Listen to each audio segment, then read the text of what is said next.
mengeluarkan keyakinan dasar persatuan pertama,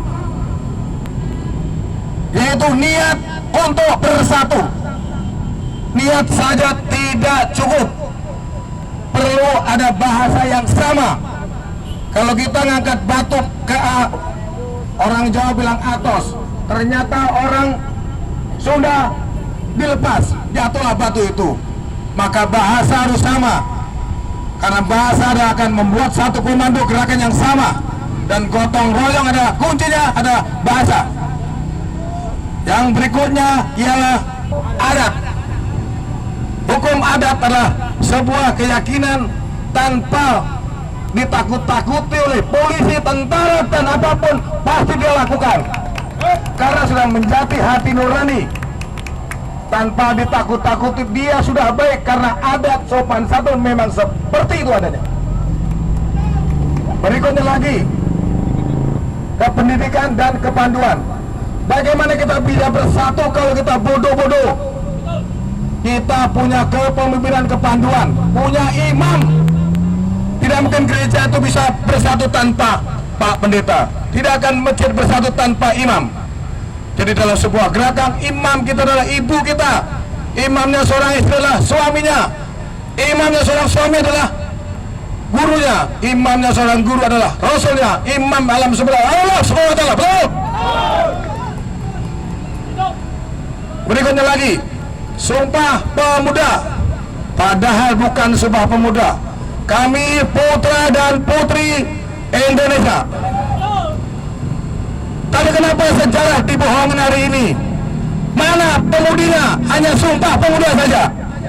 Pengkhianatan sejarah. Kalau kita mau jujur, harusnya proklamasi itu bunyinya kami pemuda Indonesia menyatakan kemerdekaannya karena ini pemuda. Kalau ini berbunyi bangsa kami, bangsa Indonesia menyatakan kemerdekaannya, bukan negara. Ini harus dirubah menjadi gedung sumpah kebangsaan bangsa Indonesia, bukan bangsa Amerika, bukan bangsa Cina, bukan bangsa Inggris. Agar jelas tegas bahasa hukumnya mengikat pada perbuatan dan benda. Yang merdeka ialah bangsa Indonesia. Allah berfirman, bangsa terdiri suku-suku, bukan berpartai-partai, bukan berorganisasi-organisasi. Jadi kenapa kita khianati hak-hak suku adat dengan yang lain itu? Oleh karena itu, gedung Sumpah Pemuda yang bersejarah ini layak kita hargai sebagai tempat lahirnya bangsa Indonesia. Bangsa Indonesia baru lahir 1928. Bagaimana bisa terjadi bangsa kita dijajah Belanda 350 tahun? Padahal lahir 1928. Yang betul ya dijajah Belanda 14 tahun setengah, Jepang 2 tahun setengah, lengkap 17 tahun. Setelah umur 17 tahun bangsa kita merdeka. Setelah merdeka pada tanggal 17 Agustus jam 9 pagi, 10 pagi hari Jumat, besoknya tanggal 18 Agustus membuat negara. Bangsa yang terdiri suku-suku itu besok paginya membuat negara. Bagaimana bisa terjadi kalau HUT RI, hari jadi HUT RI pada tanggal 17 Agustus, pada lahirnya ada pada tanggal 18 Agustus. Ini secara apa republik ini? Saya menuntut hak kebangsaan saya ditegakkan. Setuju ya? Hak kebangsaan kita kemana hari ini? Hak kesukuan kita kemana hari ini? Saya sebagai anak bangsa merasa sedih. Hidup di negeri sendiri seperti ini, gimana saya hidup di Amerika ini? Bagaimana saya hidup di Arab ini? Di negeri seperti ini.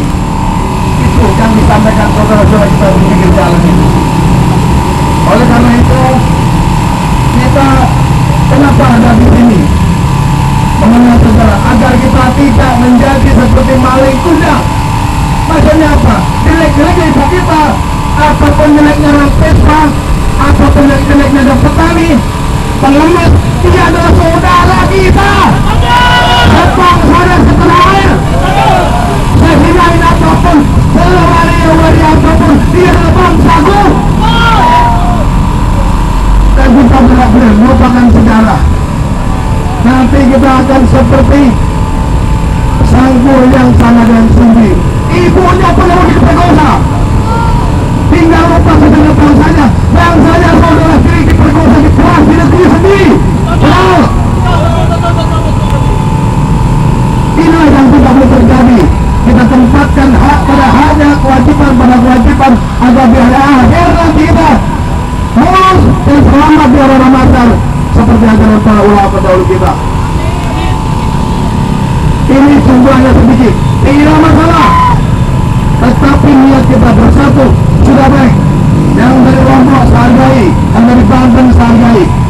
Mari kita beri percontohan, kita masih bersatu dan kita masih berbudaya Pancasila. Kita masih cinta sama merah dan putih. Halo. Salam hormat saya, terima kasih kepada tuan rumah Tangga Betawi Kiai Haji Lutfi, saudara kami, sahabat setelah air, dan telah mendukung pergerakan ini, perjalanan ini, hingga kami boleh menjalankan pekerjaan ini untuk bangsa dan negara. Terima kasih, saya sekian, mohon maaf lahir batin, ya Tuhanku yang Maha Esa, hari ini atas nama dalam kandunganmu, demi namamu, karena engkau dan demi engkau ya Allah, aku hadir di sini ya Allah, mau mengungkap ya Allah, karena engkau ya Allah, aku persembahkan padamu ya Allah, semua yang aku punya, yang aku perbuat detik demi detik tenaga, dan aku mengalir sampai hari ini. Para pejuang-pejuang kami, Pak Sulaiman sekali dan teman-temannya, inilah yang bisa berbuat walaupun sedikit. Insya Allah ini bottom, bukan pasir di laut yang ditiup akan hancur, tapi bottom 1 kilo gunung maupun bangunan selalu beratur oleh kita.